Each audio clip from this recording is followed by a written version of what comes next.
Welcome into the Weather Wednesday podcast here at New England Storm Center. So, we have a brief 2 day preview of summer coming up starting tomorrow.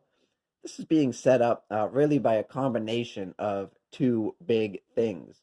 Those things being a large bulge in the jet stream over the east coast, along with a deep ridge of high pressure that will settle just to New England south. Now, a big bulge in the jet stream over the east coast can lead to warmer than average temperatures, and a deep ridge of high pressure can also lead to above average temperatures.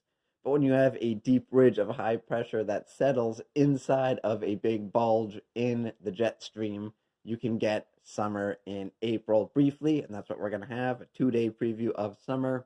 There will be widespread 80s in southern New England. It will shoot well into the 70s across most of northern New England. Northern Maine won't get into it so much, but up in well into the 70s, and actually central New England, southern New Hampshire, minus the coast, and southern Vermont could also hit that 80-degree mark as well. So Thursday, it looks like just about everyone is going to get into it except for Cape Cod. All the way to the coast should get pretty warm. It won't on Thursday. It won't be as warm at the coast as it will be inland, but there will be a wind shift on Friday that will be blowing the breeze right off the ocean.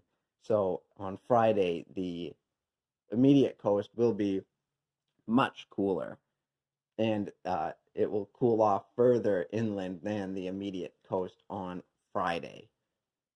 Thursday will still be cooler at the coast. There will likely be a sea breeze, but it will be limited to the immediate coast. Friday, that cooler breeze will push further inland, and then by Saturday we return closer to normal with an increase in the onshore flow. Okay, so you know that stone, that forecasting stone, and actually, before we get into this next segment, I'm going to make it clear right off the bat that this is a joke. We're just having some fun with this. I'm not really mad at a rock. I can promise you that. But you know that weather forecasting stone, that picture that, it's been around for a while, but it's that forecasting stone where you look at the stone and, it has the list and it shows you what the weather currently is. And it's said to be the most accurate thing in the world. There was that one that said it was sacred and it's never been wrong. Well, I will tell you one thing: this stone is not nearly as good as at its job as you might expect, and we're going to go over why right now. And I'm not doing this just because I feel the need to defend myself against a rock. All right. All right, so we're going to get into it now. So there's a few different variations of it, but the one that I'm using is John's Weather Forecasting Stone. That's the one I'm looking at right now. And again, there's a few different variations, but they're all basically the same thing. So let's get into it.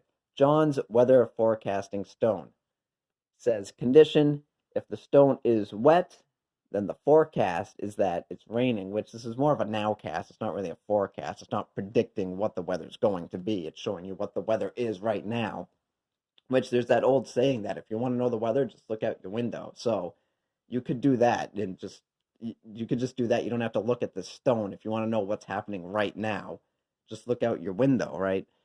And the stone is not very accurate at showing you what's going on right now. So anyway, if the stone is wet, it's raining. Well, that's probably true. If the stone is wet, it's raining. But what about after the rain stops? Because the rock is not going to instantly dry off. So it's still going to be wet even if it's not raining. And especially if there's a thunderstorm and the clouds clear out quickly, the rock is still going to be dripping wet even though it's sunny. So stone is wet, it's raining, it could be sunny and the rock is still dripping wet. So wrong. So the next condition, stone is dry, means it is not raining. And yeah, that's probably true most of the time. But on John's forecasting stone, it's right next to a wall. What if it's a windswept rain coming from the, I don't know what direction the building is in relation to the rock. But if there's a strong wind blowing in that direction, the rock's gonna stay pretty dry while it's raining. Just saying. So the next condition, shadow on the ground, it's sunny. That's a pretty good one, I guess.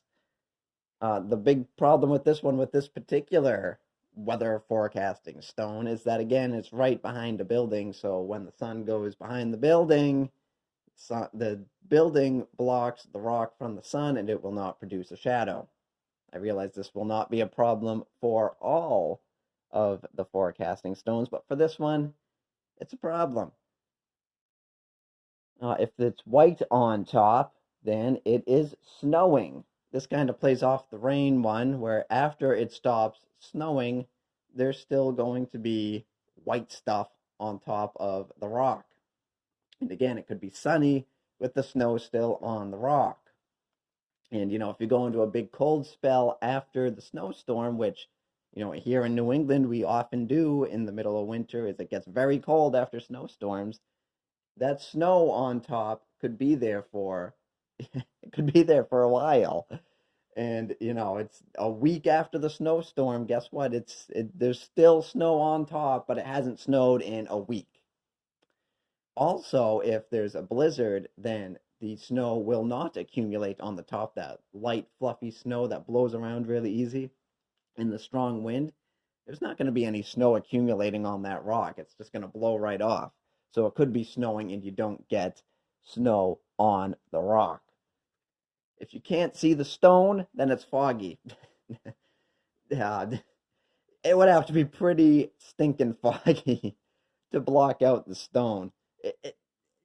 You could have quite a bit of fog and still see that stone. And that also depends on how close versus how far away you are. If you're standing right on it, it would need to be, San Francisco Bay fog.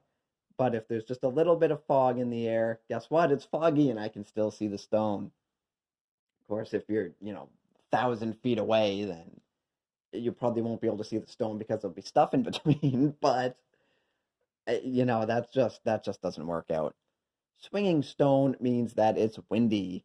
This again, yeah, it could be true. But again, if that wind is blowing in the direction that the building is blocking, that stone's not going to be swinging. The stone jumping up and down, this is a good one. The stone jumping up and down means that there's an earthquake.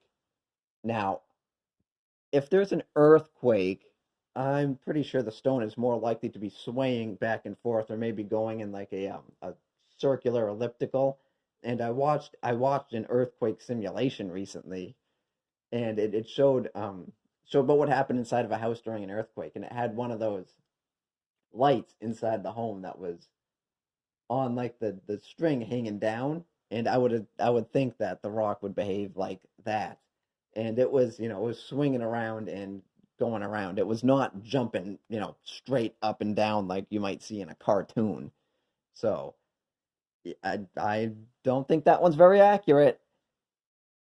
And on to play off of that, if the stone is swinging during an earthquake and it swings during wind, when it's swinging, how do you know if it's windy or an earthquake?